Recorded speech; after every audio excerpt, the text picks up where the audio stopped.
High friends, আমি Sharif from basic tech tips channel. আমার চ্যানেলের আরেকটি এপিসোডে আপনাদেরকে স্বাগতম জানাচ্ছি।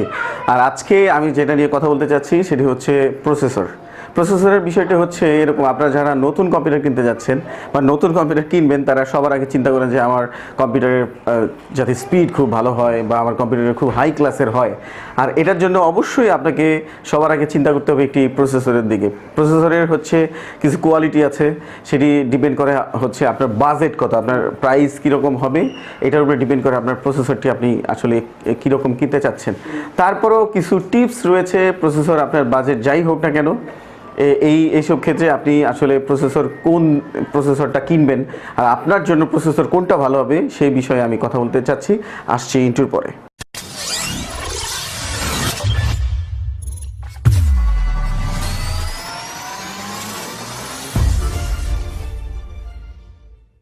Welcome back friends. তো চলুন আলোচনা করি। সেটি হচ্ছে যে আপনি যখন একটা কম্পিউটার কিনতে যাবেন, প্রসেসর যখন কিনতে যাবেন, তখন কয়েকটা বিষয় আপনার চিন্তা করতে হবে। এখন মার্কেটে হচ্ছে ইন্টেলের Core i3, i5, i7 এই প্রসেসরগুলো অ্যাভেলেবেল আছে এবং এখানে কয়েকটা ব্যাপার আছে। সেটি হচ্ছে জেনারেশন, যেমন 6 জেনারেশন, 7 জেনারেশন, বর্তমানে 8 জেনারেশন পাওয়া যাচ্ছে।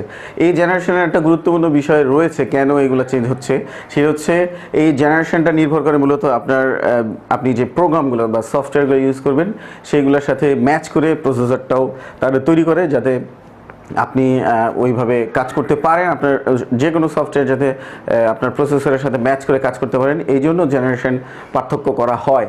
আর AMDরও কিছু প্রসেসর রয়েছে সেম টাইপ, তাদের অবশ্য জেনারেশন নিয়ে তেমন কোনো ভ্যারিয়েশন নাই। তবে এখন আমি যেটা আসলে মূল গুরুত্বপূর্ণ বিষয়, যে আপনি কী দেখে প্রসেসর কিনবেন। প্রসেসর কিনবেন আপনি ক্লক স্পিড এবং হাইপার থ্রেড নামে একটা প্রোগ্রাম আছে, যেটি প্রসেসরের জন্য একটা স্পেশাল ব্যাপার। এই বিষয়টি আপনার প্রসেসরে আছে কি না। এখন এই দুইটার বিষয় কি আমি একটু ব্রিফিং দিই। সেটি হচ্ছে ক্লক স্পিড। আপনি Core i3 একটা প্রসেসর কিনলেন যেটা ক্লক স্পিড 2.0, আবার Core i3 আরেকটা প্রসেসর কিনলেন যেটা ক্লক স্পিড 3.06। এই দুইয়ের মধ্যে কিন্তু আকাশ পাতাল ব্যবধান। কিভাবে? সেটি হচ্ছে যে 3.06 যে গিগাহার্টজের প্রসেসর, সেটি 2.0 গিগাহার্টজের প্রসেসরের চাইতে 3 গুণ গতিতে বেশি চলবে। এর মানে হচ্ছে 3 টাইম বেটার।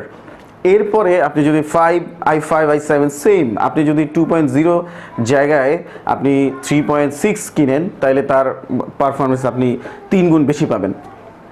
এখন আসি হাইপার থ্রেড কি। আসলে হাইপার থ্রেডটা হচ্ছে একটি প্রসেসরের বিশেষ ফাংশন, যেটা দিয়ে আসলে প্রসেসরের সর্বোচ্চ ব্যবহার নিশ্চিত করা যায়। প্রসেসর একটা বেটার পারফরমেন্সের জন্য ওই ফাংশনটি অনেক প্রসেসরের মধ্যে ইনস্টল করা থাকে। বাই ডিফল্ট আপনারা যে প্রসেসর কিনবেন, যদি দেখে না কিনেন তাহলে আপনি অবশ্যই দেখবেন যে হাইপার থ্রেড বলতে কিছু নাই।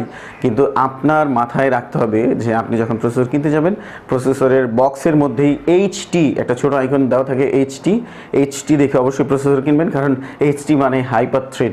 এর মানে হচ্ছে ওই প্রসেসরের মধ্যে হাইপার থ্রেড এনাবল। ধরুন আপনি একটা প্রসেসর কিনলেন 8 জেনারেশন 3.06 গিগাহার্টজের, আবার আপনি 8 জেনারেশনের Core i7 এর একটা প্রসেসর কিনলেন যেটার ক্লক স্পিড হচ্ছে 2.0 গিগাহার্টজ, কিন্তু ওইটার হাইপার থ্রেড এনাবল রয়েছে।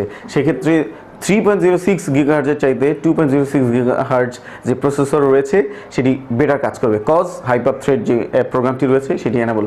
এক্ষেত্রে এটা খুবই গুরুত্বপূর্ণ। আপনি যদি দেখে নেন যে হাইপার থ্রেড আছে কিনা, তাহলে অবশ্যই আপনি একটা বেটার সলিউশন পাবেন, আমি আশা করছি।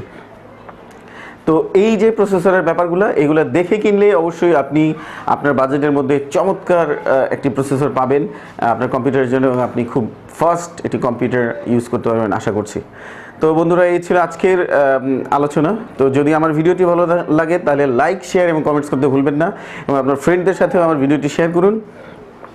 প্লাস কমেন্টস করে আপনার মতামত জানান, আর অবশ্যই বেসিক টেক টিপস চ্যানেলকে সাবস্ক্রাইব না করে যাবেন না।